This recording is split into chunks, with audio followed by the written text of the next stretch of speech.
चलिए Coulomb's law पर आधारित कुछ न्यूमेरिकल्स पढ़ते हैं। काफ़ी इंपॉर्टेंट न्यूमेरिकल्स मैंने यहाँ पे लिख रखे हैं। हम तीनों को सॉल्व करेंगे। सो चलिए ध्यान से देखते हैं कुलॉम्स लॉ क्या होता है। ये आप सभी जानते हैं पहले से ही। दो चार्जेस के बीच लगने वाला जो फोर्स है उसका फॉर्मूला आप सभी को पता होगा। मैं यहाँ पे लिखता हूँ क्या होता है फॉर्मूला। मान लीजिए चार्ज है Q1 और Q2 और दोनों चार्जेस के बीच की दूरी अगर R है तो दोनों चार्जेस के बीच लगने वाला जो फोर्स है वो रहता है 1/4πε0 Q1 Q2 by are square. ठीक है, यदि दोनों चार्जेस के बीच में एयर या वैक्यूम है तब ये वाला फॉर्मूला हम इस्तेमाल करते हैं, जहाँ Q1 और Q2 दो चार्जेस हैं और R उनके बीच की दूरी है। तो चलिए हम यहाँ पे तीन न्यूमेरिकल्स लिख के रखे हैं और तीनों काफ़ी इंपॉर्टेंट है। हम बारी बारी से तीनों को सॉल्व करेंगे। सबसे पहला वाला न्यूमेरिकल हम समझते हैं। पहला वाला न्यूमेरिकल ये कहता है कि repulsion force acting between two particles having charges +2 Coulomb and +6 Coulomb is 12 Newton. यानी कि आपको ये दिया गया है कि दो चार्ज्ड पार्टिकल हैं जिनमें से पहला जो पार्टिकल है उस पर 2 + 2 कूलॉम का चार्ज है और जो दूसरा पार्टिकल है उस पर +6 कूलॉम का चार्ज है। ठीक है, क्योंकि दोनों प्लस प्लस हैं यानी दोनों सेम नेचर के हैं, इसलिए दोनों के बीच लगने वाला फोर्स कैसा होगा, रिपल्शन फोर्स होगा। दोनों एक दूसरे को रिपल करेंगे और इसकी वैल्यू भी आपको प्रश्न में दी गई है कि दोनों के बीच जो रिपल्शन फोर्स लग रहा है वो कितने का है, 12 न्यूटन का है। ठीक है, तो दोनों एक दूसरे को 12 न्यूटन का रिपल्सन फोर्स लगाते हैं, यानी रिपल्सन यानी दोनों एक दूसरे को दूर धकेलने की कोशिश करते हैं। कितने न्यूटन के फोर्स से, 12 न्यूटन का फोर्स लगता है यहाँ पे। तो चलिए हम फॉर्मूला लगाते हैं। फॉर्मूला हमारे पास ऊपर तैयार है पहले से। Q1 Q2 की जगह पे हम +2 और +6 लिखेंगे और ये जो फोर्स है उसके जगह पे हम 12 लिखेंगे। तो चलिए हम लिखते हैं, इस इक्वेशन 1 दे देता हूँ मैं। ओके, फोर्स कितना लग रहा है, 12 न्यूटन का, तो 12 लिख दिए। ये 1/4πε0 हो गया। ये Q1 पहला चार्ज +2 कूलॉम हो गया, Q2 दूसरा चार्ज +6 कूलॉम हो गया। चाहे तो प्लस है इसलिए आप लिखो, चाहे ना लिखो चलेगा। ये चलो मैं +2 +6 लिख दिया और अपॉन में क्या है, R।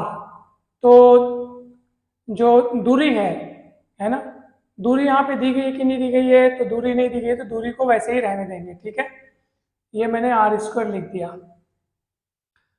तो ओके, अब आप देखेंगे यहाँ पर कि ये मल्टीप्लाई हो जाएगा, 6 2 12 हो जाएगा और ये भी 12 है। तो क्या मिलेगा आप बताइए यहाँ पे मेरे को। 12 = 6 2 12 अपॉन 4πε0 R²। 12 12 कैंसिल होगा और 4πε0 R² क्रॉस मल्टीप्लाई होकर उधर जाएगा 4πε0 R²। ये 12 12 कैंसिल होकर कितना आया, 1 आया। इसको आप इक्वेशन नंबर 2 देख के रोक लो अभी। उसके बाद आप प्रश्न की अगली लाइन पढ़ो। अभी प्रश्न की अगली लाइन बची हुई है। अब देखते हैं कि प्रश्न की अगली लाइन क्या कहता है। प्रश्न में यह कहता है कि if -2 coulomb charge given to each particle, यानी जो आपके पास पहले जो दो पार्टिकल थे यहाँ और यहाँ पर, उन दोनों पार्टिकल्स को, उनमें पहले कितना चार्ज था, पहले में था 2 कूलॉम का चार्ज था और दूसरे में था 6 कूलॉम का चार्ज। ये दोनों चार्ज पहले उनके पास थे, इसके पास 2 कूलॉम, इसके पास 6 कूलॉम। अब प्रश्न में बोल रहा है कि अगर -2 कूलॉम का चार्ज दोनों को दे दिया जाए, इसको भी आपको -2 देना है और इसको भी आपको -2 कूलॉम देना है, उसके बाद दोनों के बीच कितना फोर्स लगेगा ये हमको बताना है। तो चलिए मैं पहले -2 कूलॉम चार्ज दोनों को देता हूँ। अगर मैं इसको -2 कूलॉम दूंगा तो कितना हो जाएगा, तो पहले इसके पास पहले से +2 कूलॉम चार्ज है, अगर मैं -2 कूलॉम और दे दूंगा तो +2 -2 कैंसिल होकर के ये वैनिश हो जाएगा, खत्म हो जाएगा। कितना बचेगा, 0 बचेगा। ठीक है, आप खुद सोचो, ये +2 कूलॉम को मैंने -2 कूलॉम और दे दिया तो ये कट करके 0 कूलॉम बचेगा, ये खत्म। ठीक है, 0 कूलॉम हो जाएगा। और यहाँ पर अगर आप -2 देंगे तो +6 में -2 है, कितना बचेगा, 4 कूलॉम बचेगा। अब दोनों के बीच फोर्स निकाल लिया। ठीक है, ये नए चार्जेस बन गए, आप इनको नाम दे दो। इसको बोल दो आप Q1 डैश बोल दो और इसको बोल दो Q2 डैश। अब दोनों के बीच कितना फोर्स लगेगा, मान लो F डैश। तो फॉर्मूला क्या होता है, 1/4πε0 Q1 Q2 डैश। तो Q1 डैश Q2 डैश, नए चार्जेस बन गए ना, -2 कूलॉम दोनों को दिए हो इसलिए उनकी वैल्यू बदल गई, बदली, इसी कारण मैं उसको नया नाम दे दिया Q1 डैश और Q2 डैश। अब दोनों के बीच आप वैल्यू निकालोगे तो Q1 डैश की वैल्यू कितनी है सर? 0। Q2 डैश की वैल्यू कितनी है? 4। 4 पाई एप्सिलॉन 0 r स्क्वायर, इस पूरे की वैल्यू 1 है।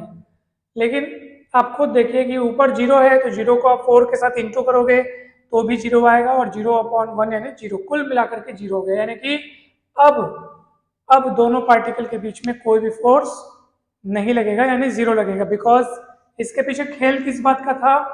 खेल ये था कि जो दो चार्जेस थे, जो दो चार्ज पार्टिकल थे, जिनमें से एक के पास +2 कूलम था और दूसरे के पास +6 कूलम था, जब हम दोनों चार्ज पार्टिकल को -2 कूलम का चार्ज देंगे, यानी इसको भी -2 उसको भी -2, तो यहाँ पर ये देखने को मिलता है कि उसमें से एक चार्ज पार्टिकल के पास चार्ज तो पूरी तरह से खत्म हो गया, 0 हो गया, क्योंकि +2 था, आपने -2 और दे दिया तो ये 0 हो गया।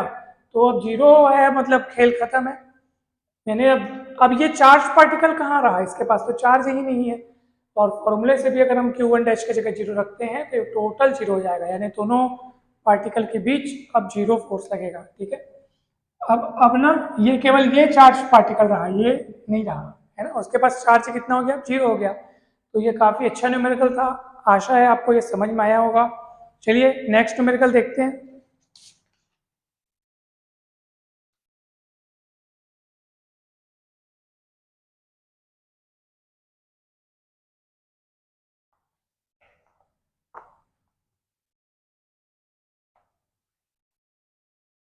आइए, नेक्स्ट न्यूमेरिकल भी बहुत अच्छा है, बहुत ही इंपॉर्टेंट है, ये काफी बार एग्जाम में पूछा गया है।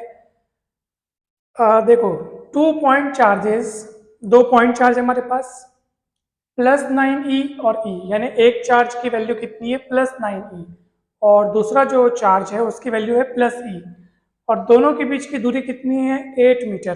दोनों के बीच की डिस्टेंस है 8 मीटर। उसके बाद क्या बोल रहे हैं? Where should a third point charge Q be placed between them such that it may be in the equilibrium. चलिए, ये प्रश्न क्या कहता है हम एक फोटो के माध्यम से समझते हैं। यहाँ पे ये कह रहा है, ठीक है, यहाँ पे क्या कह रहा है कि हमारे पास दो चार्ज हैं, एक है +9e और दूसरा है +e। ये दो चार्ज हैं, ऑब्वियस सी बात है दोनों प्लस में है तो दोनों एक दूसरे को रिपल करेंगे, ऑब्वियस सी बात है, बहुत सरल सी बात है। अब इनके बीच में एक और चार्ज मेरे को रखना है कहीं ना कहीं पे, इनको मिलाने वाली लाइन के बीच में मेरे को कहीं ना कहीं एक +Q चार्ज रखना है। और किस तरीके से रखना है सर? ताकि वो बैलेंस रह सके, यानी इक्विलिब्रियम में रह सके। अब इक्विलिब्रियम का मतलब क्या है यहाँ पे? इक्विलिब्रियम का मतलब ये है कि देखो, जैसे मैं बीच में कोई एक चार्ज रखूंगा, ये Q चार्ज है, ठीक है, ध्यान से समझिएगा, ये Q चार्ज है, यहाँ पे रखा हुआ है। अब Q चार्ज है मतलब वो सामने कुछ नहीं, मतलब प्लस है, इसका नेचर प्लस है, ये प्लस चार्ज है। तो भैया ये अगर प्लस है, ये भी तो प्लस है, तो ये वाला प्लस उस वाले प्लस को रिपल करेगा, यानी +9e वाला चार्ज इस Q चार्ज को उधर रिपल करेगा, उधर ढकेलने की कोशिश करेगा। उधर ये ढकेलने की जब कोशिश करेगा तो उधर देखो तो उधर भी तो +E है, वो भी, ये +E मतलब इसके जैसे नेचर वाला, क्योंकि ये +Q है वो +E है, तो इन दोनों के बीच में भी रिपल्शन फोर्स कार्य करेगा। यानी कि ये वाला +E चार्ज है इस Q चार्ज को उधर ढकेलने की कोशिश करेगा, तो भैया वो वाला इस Q को इधर ढकेल रहा है, ये वाला +E इस Q को उधर ढकेल रहा है, बेचारा जाए तो जाए कहाँ? इसलिए बीच में एक ऐसी जगह खोजने की कोशिश करेगा कि उस +Q चार्ज पर उधर से जो बल लग रहा है, उधर से जो फोर्स लग रहा है और इधर से जो फोर्स लग रहा है, ये दोनों की वैल्यू, हालांकि देखो ये दोनों की वैल्यू अलग अलग होगी ना, क्यों बताऊं? क्योंकि ये +9e है, इसका ताकत ज्यादा है, ये ज्यादा मजबूती से, ये वाला चार्ज ना, ये वाला +9e है, इसलिए ये ज्यादा मजबूती से इस Q को ज्यादा ढकेलेगा, और ये बेचारा केवल +E है, उससे 9 गुना कम। ठीक है, यहाँ 9 का मल्टीप्लाई यहाँ नहीं है, तो ये थोड़ा उसके मुकाबले तो थोड़ा कमजोर है। हालांकि ये भी इसको उधर ढकेलेगा, नहीं ढकेलेगा ऐसी बात नहीं, ढकेलेगा, मगर उतनी मजबूती से नहीं कर पाएगा जितनी मजबूती से करेगा। इसका मतलब ऑब्वियस सी बात है सर कि कहीं ना कहीं इस Q को ऐसी जगह खोजनी पड़ेगी कि उसका प्रभाव और इसका प्रभाव दोनों उस पर समान भार डाले, यानी समान जोर डाले, समान फोर्स लगाए, और फिर वो चुपचाप बैलेंस की पोजीशन में या इक्विलिब्रियम की पोजीशन में रह सके। ऑब्वियस सी बात है कि जो बैलेंस का जो पॉइंट है या इक्विलिब्रियम का जो पॉइंट है वो एग्जैक्ट सेंटर में तो नहीं हो सकता। एग्जैक्ट सेंटर में तब होता जब ये दोनों की ताकतें बराबर रहती, तो दोनों बराबर ताकतों से इसको रिपल करते अगर, तो ये बेचारा क्यू का जो बैलेंस पॉइंट वाला ठिकाना है वो बीच में रहता। मगर अभी ऐसा नहीं होगा, अभी इसकी ताकत ज़्यादा है, इसकी ताकत कम है, वो ज़्यादा इधर ढकेल देगा, ये लेरेक्स थोड़ा संभाल पाएगा लेकिन ये भी ढकेलेगा। इसलिए हम अपनी इच्छा से मान के चलते हैं कि मान लो ये वो पॉइंट है जहां पर वो पॉइंट चार्ज क्यू जो है वो बैलेंस महसूस कर पा रहा है, यानी कि इसकी और उसकी जो ताकतें हैं उसको एवरेज में, यानी उसका जो इक्विलिब्रियम में वो रह पा रहा है यहाँ पे प्लस क्यू चार्ज। तो हम दूरियां मान लेते हैं, मान लो इसकी यहाँ से दूरी जो है वो x है, और क्योंकि प्लस 9 और प्लस ई दोनों के बीच की जो टोटल दूरी है वो कितनी 8 मीटर है। प्रश्न में दिया गया है कि प्लस 9 और प्लस ई चार्ज के बीच की कुल दूरी 8 मीटर है, ठीक है। और हमने यहाँ से इसकी दूरी कितनी मान ली x, तो सीधी सी बात बचती है कि अब ये वाली दूरी कितनी हो जाएगी 8 माइनस एक्स, ठीक है। जो बची हुई दूरी कितनी होगी 8 माइनस एक्स। मैं आशा करता हूँ आपको समझ में आ रहा होगा, बहुत आसान है। प्रश्न ये है कि दो चार्ज है प्लस 9 और प्लस ई, और दोनों के बीच की दूरी 8 मीटर है। बीच में एक चार्ज कहाँ रखें कि वो बैलेंस रह सके, मुझे नहीं पता कहाँ रखें, इसलिए मैंने मान लिया कि यहाँ से जहाँ पे भी वो बैलेंस रह सकता होगा उस पॉइंट तक की दूरी को मैंने x मान लिया, और इसलिए वो बची हुई दूरी कितनी हो जाएगी 8 माइनस एक्स।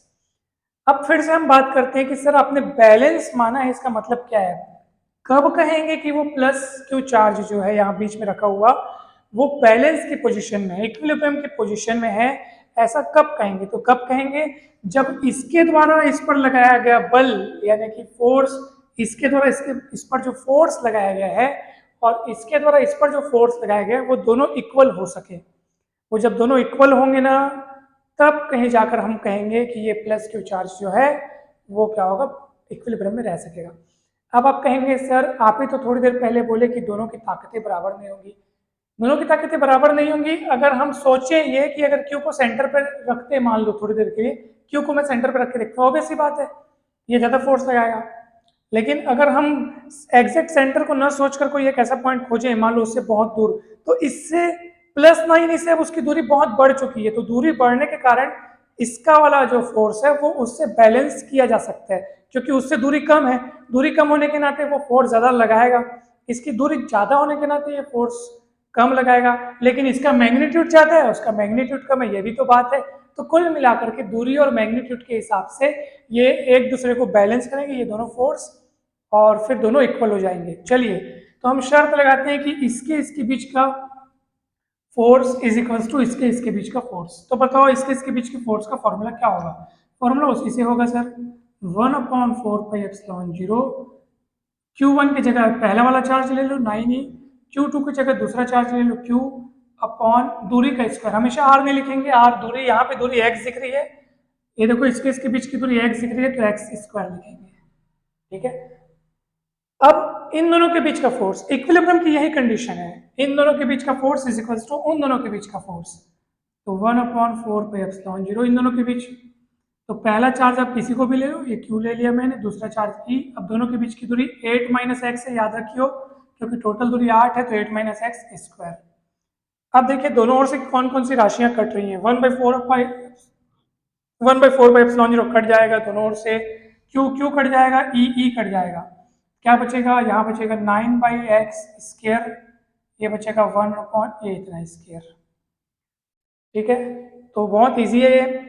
उसके बाद आप देखो 9/x स्क्वायर को हम लोग लिख सकते हैं 3/x का होल स्क्वायर, क्योंकि 3 का स्क्वायर 9 होता है और ये x का स्क्वायर, तो 3/x का होल स्क्वायर और 8 माइनस एक्स का स्क्वायर, ये स्क्वायर उधर जाके स्क्वायर रूट हो जाएगा, ये स्क्वायर उधर जाके स्क्वायर रूट हो जाएगा। और जब भी हम स्क्वायर रूट लेते हैं आपको पता है हम प्लस माइनस लगाते हैं, और उस उधर स्क्वायर रूट लेंगे, स्क्वायर रूट यानी वर्गमूल लेंगे, तो उधर उधर जब वर्गमूल लेंगे तो ऑलरेडी उधर स्क्वायर लगा है सर, तो वो कट जाएगा, स्क्वायर और स्क्वायर रूट एक दूसरे को कट कर देंगे।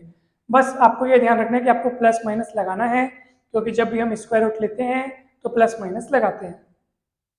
अब ये आपको मिल गया। अब यहाँ पे हमारे पास दो ऑप्शन बनते हैं, प्लस को लेके चलेंगे और माइनस को लेके चलेंगे। चलिए लेके चलते हैं। सबसे पहले हम लिखते हैं टेकिंग प्लस साइन, तो टेकिंग प्लस साइन प्लस लेके चलो तो क्या मिलेगा आपको बताओ, 3/x इज इक्वल्स टू 1/, यहाँ प्लस को लिया हूँ माइनस को भी हटा दिया हूँ, ठीक है। क्रॉस मल्टीप्लाई कीजिए, जब ये इधर जाएगा तो 3 8 minus x x, 3 8 24 minus 3x x, minus 3x उधर जाएगा उस x के साथ जुड़ जाएगा तो 4x बन जाएगा 24, x की वैल्यू आएगी 6। ये एक आंसर आया है। आइए हम दूसरा आंसर निकालते हैं। टेकिंग माइनस साइन लेंगे सर, अब क्या होगा, 3/x 1/8 माइनस एक्स, वो भी किसमें, माइनस में। क्रॉस मल्टीप्लाई करेंगे, -24 होगा, माइनस माइनस प्लस 3x होगा, x हो जाएगा। यहाँ हम सॉल्व करके देखेंगे, जब 3x इधर जाएगा तो -2x है ना, और माइनस, ये देखो चलो मैं सॉल्व करके बताता हूँ, -24, 3x इधर जा करके x के साथ माइनस हो जाएगा तो -2x, माइनस माइनस कट होगा, 2 नीचे डिवाइड होगा तो x की वैल्यू आएगी 12, x की वैल्यू 12 और एक ठोक आई है x की वैल्यू 6। देखते हैं दोनों में से सही कौन है गलत कौन है, क्या दोनों सही या दोनों गलत, देखते हैं चलिए। अगर मैं x इक्वल 12 की सोचूं, अगर मैं x इक्वल 12 की सोचूं तो भैया x क्या है सर, x क्या है, उस प्लस क्यू चार्ज की 9e से दूरी है ना, प्लस क्यू चार्ज की प्लस 9e से दूरी, अगर वो दूरी 12 हो जाए, अगर वो दूरी 12, एक तो खुद प्लस 9e और प्लस e के बीच की दूरी 8 है, नो ना, इसके और इसके बीच की दूरी कितनी, 8 है। और तुम अगर x इक्वल 12 लेते हो, x इक्वल 12 लेते हो, इसका मतलब ये प्लस क्यू चार्ज इन दोनों के बीच में कहीं भी नहीं है, यहाँ तो दोनों के बीच की दूरी 8 है। तुमको तो कितना दूरी बनाना है, 12, यहाँ से अगर 12 नाप के बनाओगे तो 8 इतना ही हो गया, प्लस 4 इधर आपको और रखना पड़ेगा, यानी कि वो जो जिस प्लस क्यू चार्ज को हम रखने की बात कर रहे थे वो दोनों के बीच में तो नहीं रहेगा, बल्कि और उससे बाहर हट के इधर रहेगा, क्योंकि तुमको x की वैल्यू की, अगर मान लो x की वैल्यू 12 लेते हैं तब की बात है, तो x की वैल्यू 12 लेते हैं तब चार्ज q जो है वो दोनों के बीच में न रहकर कहीं बाहर मिलेगा हमको, और जब बाहर मिलेगा ना तो गड़बड़ हो जाएगा। क्यों बताऊं, बाहर मिल चुका है ये, अब ये प्लस ई भी उसको इधर ही ढकेलेगा, रिपल करेगा, और वो प्लस 9 भी उसको उधर से रिपल करेगा, यानी कि उस प्लस क्यू चार्ज को दोनों ढकेलेंगे, और दोनों ढकेलेंगे तो फिर वो कहाँ से इक्विलिब्रियम में रह पाएगा, वो तो और उधर ढकेलाते चले जाएगा, उधर फेंका जाएगा, ठीक है। पहले ऐसा नहीं था, जब हम उनको बीच में रखने का सोच रहे थे ना, तो ये उसको इधर रिपल कर रहे हैं लेकिन ये उसको उधर रिपल कर रहे हैं, अपोजिट डायरेक्शन में होने के नाते ही बैलेंस की बात हम सोच पा रहे थे पहले, ठीक है।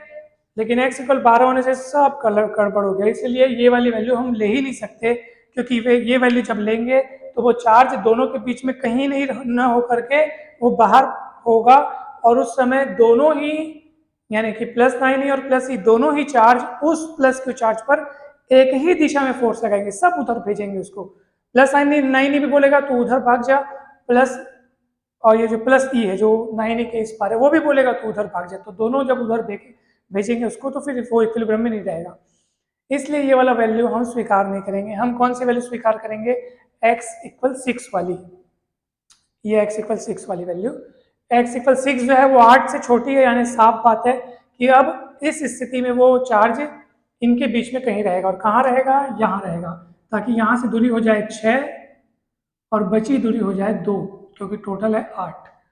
और दोस्तों ये सही भी है, क्यों बताऊं, क्योंकि चार्ज देखो क्यों था, है ना, और इधर प्लस 9 ही बहुत मजबूत चार्ज है, उधर प्लस ई, इसलिए ऑब्वियस सी बात है कि बैलेंस वाला जो पॉइंट है, इक्विलिब्रियम वाला जो पॉइंट है, वो एग्जैक्ट सेंटर में तो नहीं मिल सकता, उसको उधर ही थोड़ा मिलना था। इस बात को आप ऐसे भी समझ सकते हो कि मान लीजिए मेरे पास एक लकड़ी है, ठीक है, अगर ये लकड़ी यूनिफॉर्म शेप की है, यूनिफॉर्म शेप मतलब एक समान आकार की है, कहीं ज्यादा मोटी है कहीं ज्यादा पतली अगर नहीं है, और लकड़ी ठीक ठाक लंबी है, अगर मैं उसको एक अपने उंगली से अगर एक बैलेंस करने की कोशिश करूं एग्जैक्ट, तो आप देख पा रहे हैं कि अगर वो यूनिफॉर्म की शेप की है अगर वो लकड़ी, तो आप उसको बैलेंस करने के लिए एग्जैक्ट मध्य से यानी एग्जैक्ट बीच से उसको थामे रखेंगे तो वो बैलेंस रह पाएगी।